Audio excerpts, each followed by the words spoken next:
भगवान वेद व्यास जी के शिष्य सूत जी महाराज कथा सुना रहे हैं और शौनकादिक ऋषि कथा श्रवण कर रहे हैं।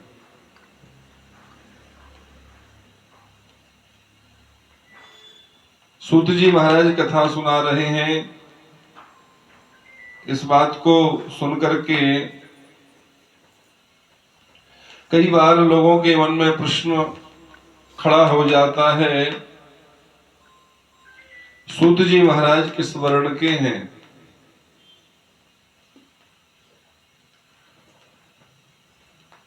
हमारे महापुरुषों ने बड़ा सुंदर समाधान किया है। अग्नि कुंड समुद्भूतम सूतम विमल मानसः। सूत जी महाराज का जन्म अग्नि कुंड से हुआ है और अग्नि ब्राह्मण का रूप है, इसलिए सूत जी ब्राह्मण वर्ण के हैं, ऐसा ही हमारे मनीषियों ने स्वीकार किया है। नैमिषारण्य की पावन भूमि पर सूत जी महाराज कथा सुना रहे हैं और शौनकादिक ऋषि कथा सुन रहे हैं। ऋषियों को ये कथा सुनकर के मन में बड़े ही आनंद का अनुभव हो रहा है।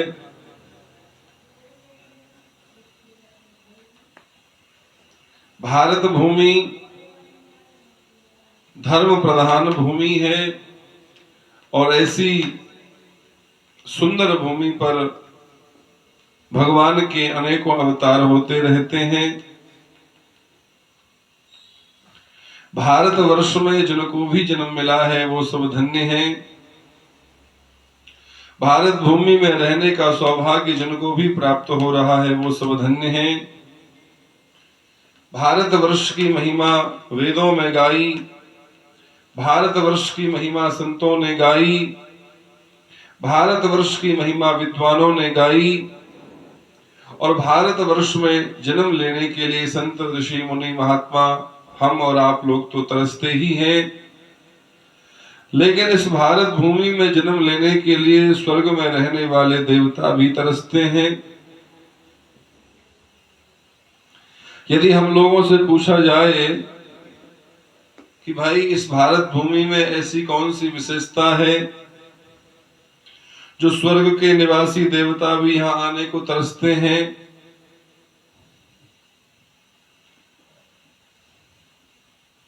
तो सच्ची बात यह है, पृथ्वी पर रहने वाले जो मनुष्य हैं उनको दो अधिकार प्राप्त हैं। पहला अधिकार यह है कि वह अपने किए गए पुण्यों को भोग सकते हैं। संसार में हमें जो कुछ भी प्राप्त हो रहा है वह हमारे पुण्य के प्रभाव से प्राप्त होता है, ये बिल्कुल निश्चित बात है, शास्त्र की बात है, महापुरुषों की बात है। श्रीमद् भगवद गीता में भगवान कह रहे हैं, तेतम भुक्त्वा स्वर्गलोकम विशालम। तुम्हें जीवन में जो कुछ भी प्राप्त हो रहा है, जो भी सुख सुविधाएं तुम भोग रहे हो, यह तुम्हारे पुण्य का प्रभाव है। अच्छा, यदि इसमें पुण्य का माध्यम न होता तो सुख सुविधाएं फिर सबको एक समान मिलनी चाहिए थी, लेकिन सबको एक समान तो नहीं मिलती हैं।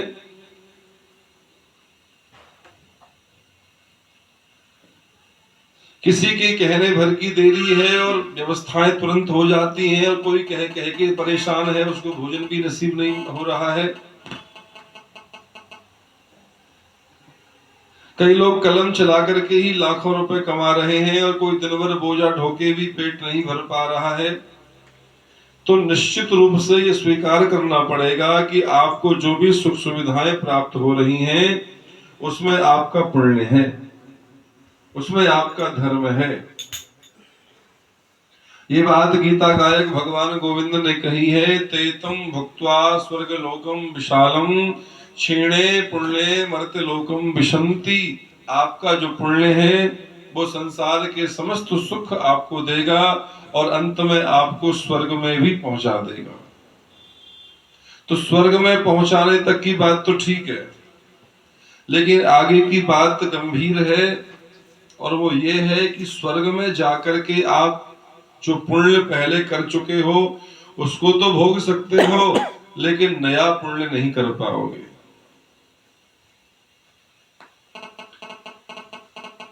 जो धर्म की पुण्य की कमाई आप लोगों ने की है अपने जीवन में, उसको स्वर्ग में जाकर के भोग सकते हो, लेकिन नया पुण्य नहीं कर पाओगे। क्योंकि नया पुण्य भी यदि करते रहे तो हमेशा स्वर्ग में रहने का मौका मिलेगा। लेकिन शास्त्र ने तो कहा है कि क्षीणे पुण्य मर्त्य लोकम विशन्ति, पुण्यों के नष्ट हो जाने पर तुम्हें फिर से पृथ्वी पर भेजा जाएगा। तो स्वर्ग में जाकर के नया पुण्य करने का अधिकार नहीं है। तो स्वर्ग के निवासी देवता लोग जब हम लोगों को देखते हैं पुण्य करते हुए, कथा सुनते हुए, दान व्रत करते हुए, परिक्रमा लगाते हुए, तो उन लोगों को हमसे ईर्ष्या होती है कि हम जो स्वर्ग में रहने वाले हैं, एक दिन हमको स्वर्ग छोड़ना पड़ेगा और ये पृथ्वी पर रहने वालों को एक दिन स्वर्ग मिल जाएगा। इसलिए वो हम लोगों से ईर्ष्या भी मानते हैं और साथ ही साथ में हमारे भाग्य की सराहना भी करते हैं कि इन लोगों ने क्या कौन सा पुण्य किया है जो इनको भारत भूमि में जन्म मिला है।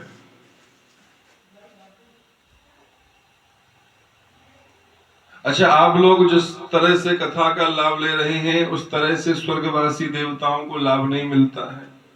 अब वो तो देवता हैं, वो तो समर्थ हैं, सारे संसार में उनकी पूजा होती है और अनेक जगह उनके मंदिर बनते हैं।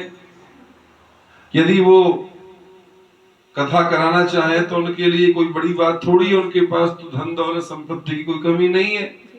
किसी भी महापुरुष को बुला करके वो कथा करा सकते हैं स्वर्ग में, लेकिन ये सौभाग्य उनको प्राप्त नहीं होता है।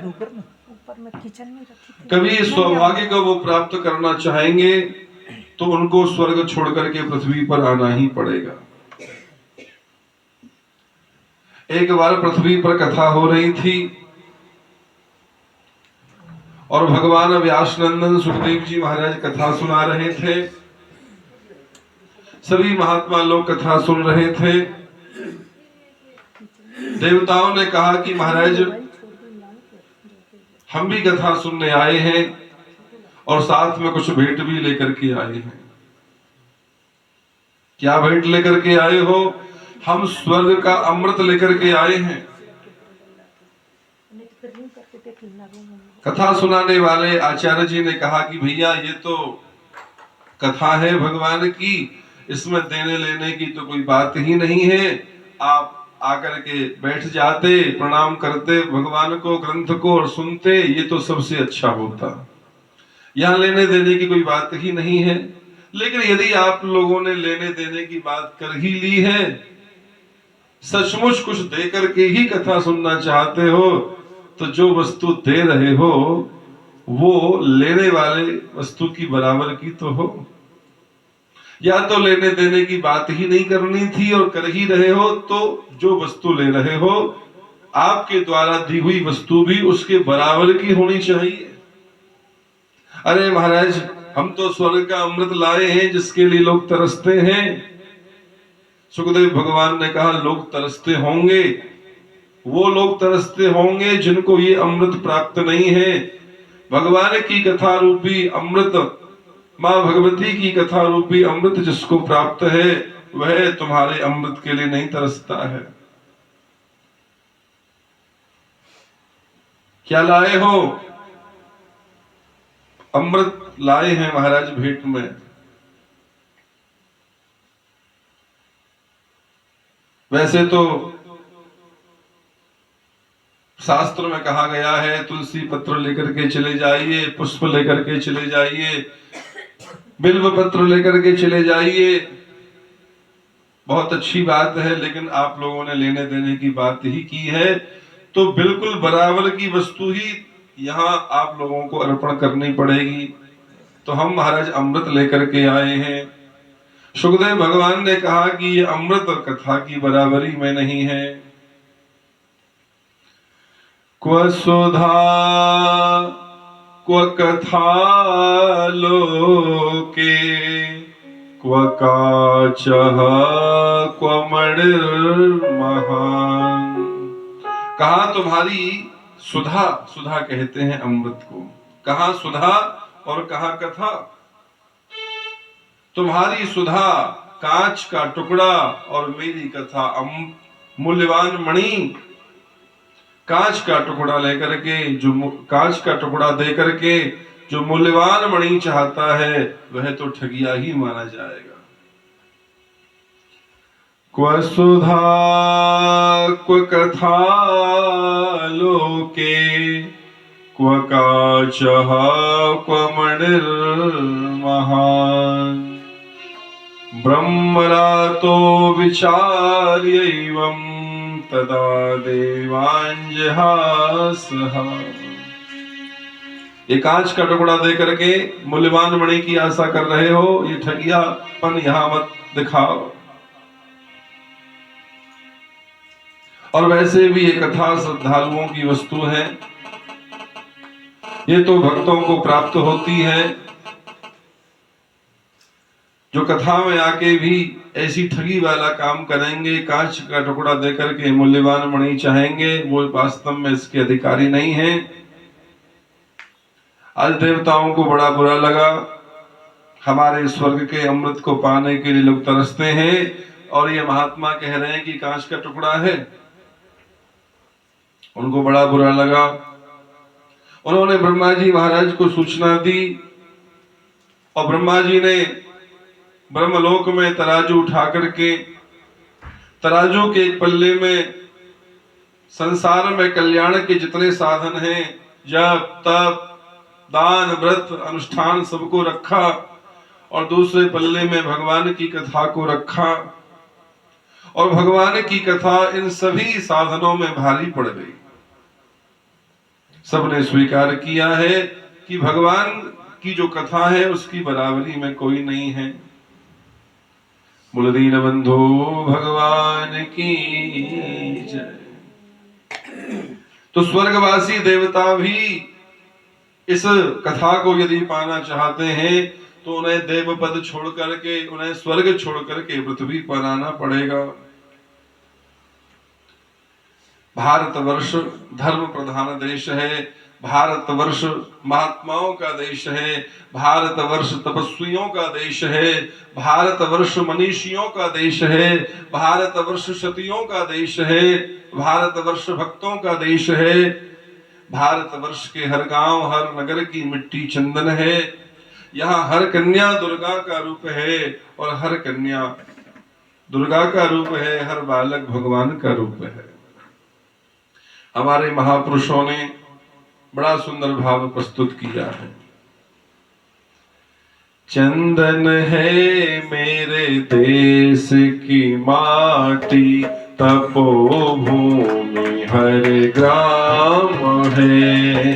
चंदन है मेरे देश की माटी, तपोभूमि हर ग्राम है। चंदन है मेरे देश की माटी, तपोभूमि हर ग्राम है। चंदन है मेरे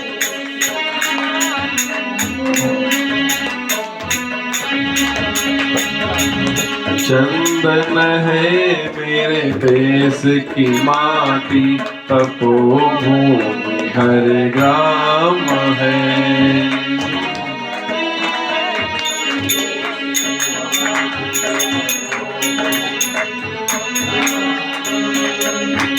हर बाला देवी की प्रतिमा,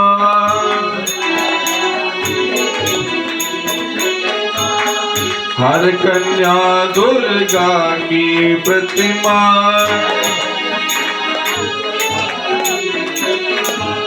हर कन्या सीता की प्रतिमा,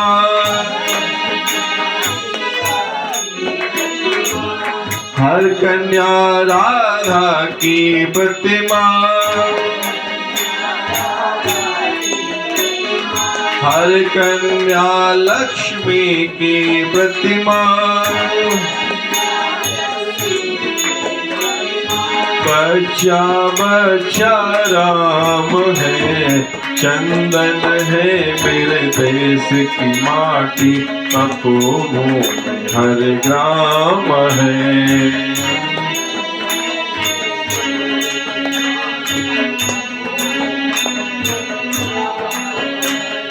हर बाला दुर्गा की प्रतिमा, हर कन्या राधा की प्रतिमा, बच्चा बच्चा राम है। चंदन है मेरे देश की माटी, तपोभूमि हर ग्राम है।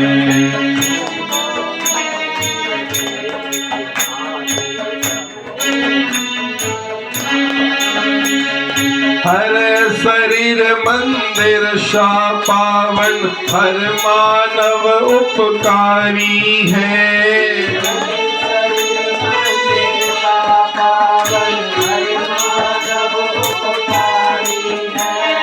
भारत के रहने वालों का शरीर मंदिर की तरह पवित्र है और उनके हृदय में परोपकार की भावना बनी रहती है। इसीलिए तो इस भूमि में आने को भगवान भी तरसते हैं। हर शरीर मंदिर शाह पावन, हर मानव उपकारी है।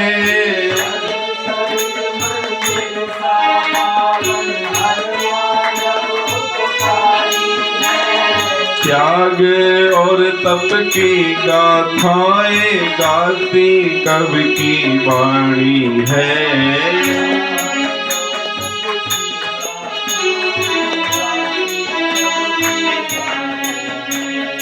त्याग और तप की गाथाएं गाती कवि की वाणी है।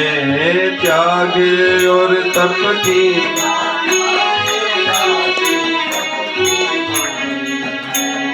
ज्ञान जहाँ का निर्मल सा है, ज्ञान जहाँ का। हर शरीर मंदिर शाह पावन, हर मानव उपकारी है।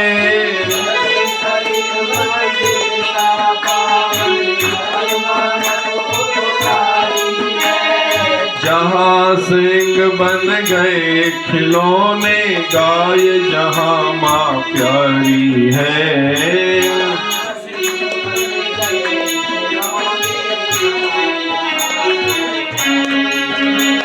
भारतवर्ष में ऐसे वीरों ने जन्म लिया जिन्होंने खेलने के लिए शेर के बच्चे को खिलौना बना लिया। भारतवर्ष के धर्म प्राणी भाई बहनों में गाय माता बसती है। गाय माता को वो अपना प्राण मानते हैं। ऐसी सुंदर परंपरा भारतवर्ष की है। इसीलिए तो देवता लोग, ऋषि मुनि भी यहाँ आना चाहते हैं। हर शरीर मंदिर शाह पावन, हर मानव उपकारी है।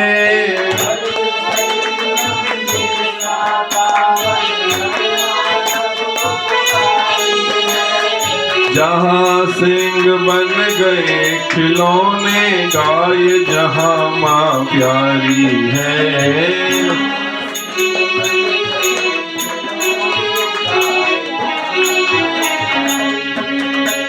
जहाँ सवेरा शंख बजाता, लोरी गाती शाम है। जहाँ सवेरा शंख बजाता, लोरी गाती शाम है। हर कन्या दुर्गा की प्रतिमा, हर कन्या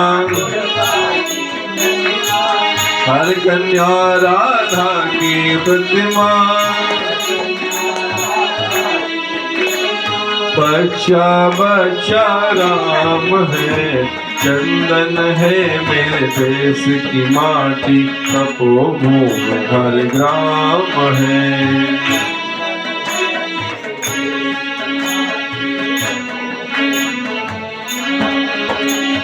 जहाँ कर्म से भाग्य बदलते श्रम निष्ठा कल्याणी है। जहाँ कर्म से भाग्य बदलते श्रम निष्ठा कल्याणी है। भाग्य को बदलने की क्षमता सत्कर्म में है। भाग्य को बदलने की क्षमता आपके किए हुए धर्म में है। जो भाग्य में है वो मिल जाएगा, ऐसा पूरा पूरा मत मान लीजिए। यदि हमारे खोटे कर्म है तो जो भाग्य में है वह भी नष्ट हो जाएगा, और जो भाग्य में नहीं है वो भी प्राप्त हो जाएगा। कैसे? सेवा करने से, श्रद्धा रखने से, गुरुजनों में श्रद्धा करने से, भगवान में भगवती में श्रद्धा करने से, उनकी निष्ठा से सेवा करने पर जो भाग्य में नहीं है वह भी प्राप्त हो जाएगा। जहाँ कर्म से भाग्य बदलते श्रम निष्ठा कल्याणी है। जहाँ कर्म से भाग्य बदलते श्रम निष्ठा कल्याणी है। जहाँ कर्म से भाग्य बदलते श्रम निष्ठा कल्याणी है। जहाँ कर्म से भाग्य बदलते श्रम निष्ठा कल्याणी है। त्याग और तप की गाथाएं गाती कब की वाणी है।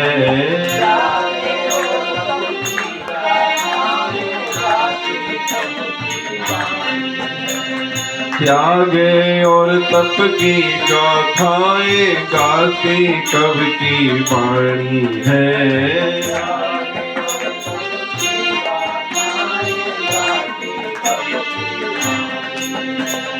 ज्ञान जहाँ का गंगा जल सा निर्मल है, अविराम है।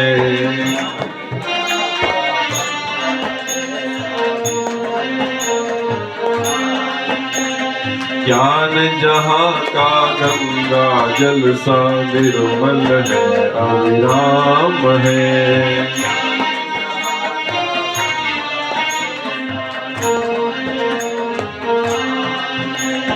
हर कन्या दुर्गा की प्रतिमा,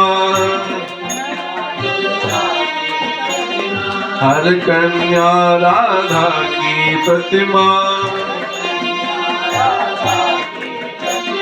हर कन्या लक्ष्मी की प्रतिमा।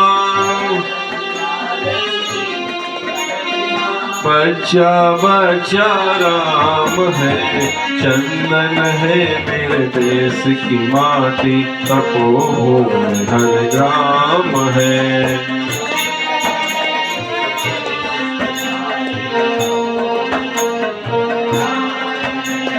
यहाँ के सैनिक युद्ध भूमि में गाया करते गीता है।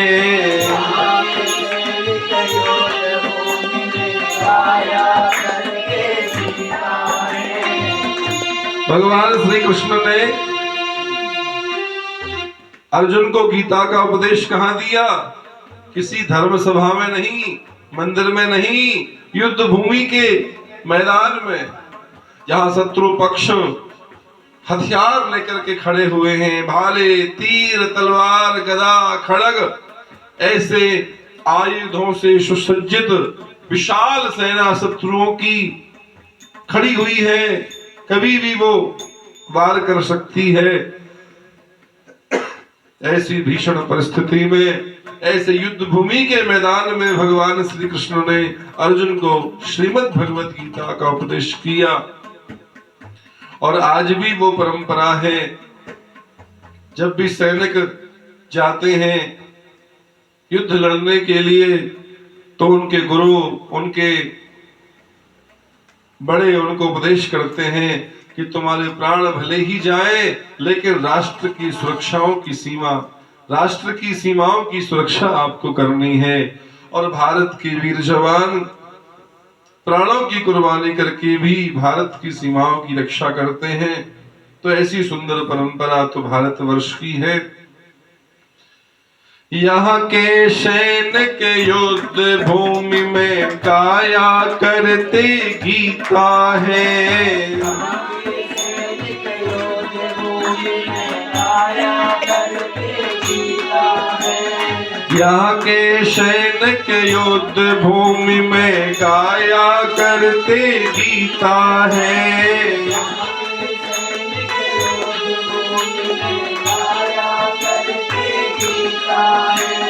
यहाँ खेत में हल के नीचे खेला करती सीता है। यहाँ खेत में हल के नीचे खेला करती सीता है। यहाँ खेत में हल के नीचे खेला करती सीता है। यहाँ खेत में हल के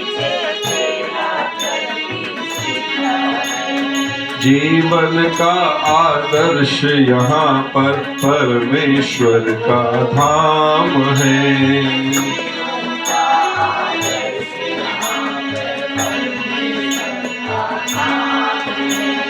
बड़े बड़े आदर्शवादी महापुरुष इस भारत भूमि में हुए हैं, जिन्होंने बड़े से बड़े संकट में भी अपने धैर्य को नहीं खोया है। कर्ण की गोदी में उनके गुरु परशुराम जी महाराज सर रख के सो रहे थे और एक कीड़ा कर्ण के पैर को काटने लगा और पैर को काटते काटते वो कीड़ा पैर में से पार हो गया।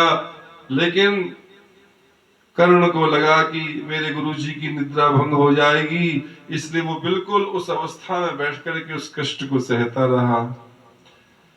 तो ऐसे ऐसे आदर्शवादी धर्मपरायण महापुरुषों ने इस भूमि पर जन्म लिया है।